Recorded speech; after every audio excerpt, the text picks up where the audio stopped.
گوجری زبان میں اپڈیٹ سنیے۔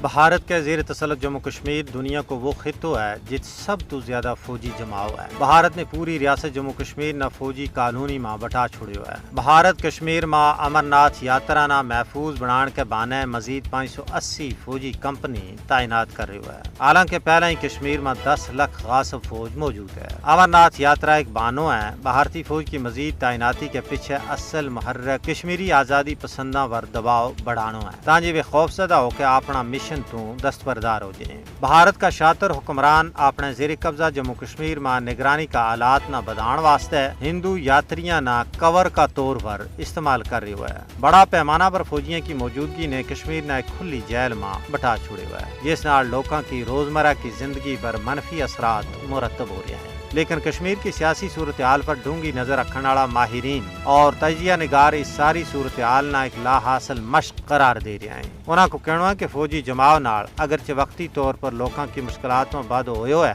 لیکن اس نال مقبوضہ ریاست جموں کشمیر کی متنازع حیثیت نہیں بدل سکتی کیونکہ اس خطہ کو فیصلہ ہونا اجاں باقی ہے۔ کشمیر کا لوگ ایک سیاسی اور پرامن جدوجہد کر رہے ہیں اور بھارت کا فوجی ہتھ کنڈا روب دھونس اور دباڑا کے نال انہاں کا آزادی کا عزم اور ولولہ نہ دوبانوں بھارت واسطے مشکل ہی نہیں بلکہ ناممکن ہے کیونکہ کشمیری عوام اپنا کاز کے نال دل و جان نال وابستہ ہیں۔ یہی وجہ ہے کہ تحریک آزادی کشمیر نہ صرف علاقائی بلکہ بین الاقوامی سطح پر تیڑے تو تیڑے کامیابی تو ہمکنار ہو رہی ہے۔